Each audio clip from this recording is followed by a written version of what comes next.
Welcome to Nimmi's cooking cave. నేను మీ నిర్మల. మొన్న ఇడ్లీ చేశాను, నిన్న దోశ చేశాను, ఈరోజు ఉప్మా. మళ్ళీ రేపు కూడా దోశ అంటే ఇంక నా పని అయిపోతుంది. కానీ ఈ టైప్లో దోశ వేస్తే. హాయ్ అండి, ఈరోజు మనం ఎన్నో పోషక విలువలున్న మల్టీగ్రెయిన్ దోశ గురించి తెలుసుకుందాం. ఈ మల్టీగ్రెయిన్ దోశ కోసం నేను 1 కప్పు రైస్, 1 కప్పు రాగులు, 1 కప్పు సజ్జలు, 1 కప్పు జొన్నలు, 3/4 కప్పు మినప్పప్పు, 1 టీ స్పూన్ మెంతులు తీసుకున్నానండి.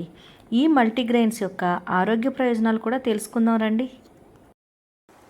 ఇవి రాగులండి. ఈ మధ్యకాలంలో రాగుల గురించి అందరూ మర్చిపోయారండి. రాగులు హైలీ కాల్షియం రిచ్ కంటెంట్ ఉన్న ఫుడ్ అండి.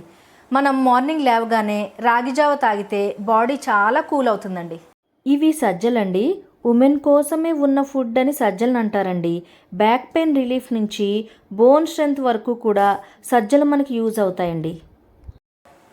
ఇవి జొన్నలండి. ఇప్పటి వరకు జొన్నల్ని మనం డయాబెటిక్స్ కోసమే వాడుతున్నాము. కానీ ఈ జొన్నల్లో కాంప్లెక్స్ కార్బోహైడ్రేట్స్ ఉన్నాయండి. అవి బాడీకి చాలా పోషక విలువలను ఇస్తున్నాయండి. ఇది మినప్పప్పు అండి. మినప్పప్పులో చాలా స్ట్రెంగ్త్ ఉంటుందండి. ఫస్ట్ టైం మెన్సెస్ అయినప్పుడు మన పెద్దవాళ్ళు మినప సున్నుండలు చేసి తప్పకుండా తినాలని చాలా ఫోర్స్ చేస్తూ ఉంటారు, గుర్తుందా? ఇవి మెంతులండి. మెంతులకున్న ఇంపార్టెన్సే బాడీని కూల్ చేయడం అండి. ఈ మల్టీగ్రెయిన్స్ని రాత్రంతా నాననిచ్చి నెక్స్ట్ డే మార్నింగ్ చక్కగా గ్రైండ్ చేసుకుని పులవనివ్వాలండి. దోసపిండి బాగానే పులిసిందండి.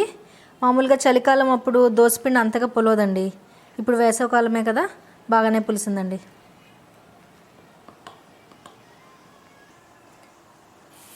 దోసపిండి మధ్యలో వేసుకుని మంచిగా రౌండ్గా తిప్పుకోవాలండి. ఇప్పుడు స్టవ్ని హైలో పెట్టుకుని కొద్దిగా ఆయిల్ మీద వేసుకోవాలండి. దోశ చుట్టూ కూడా లైట్గా ఆయిల్ వేసుకోవాలి.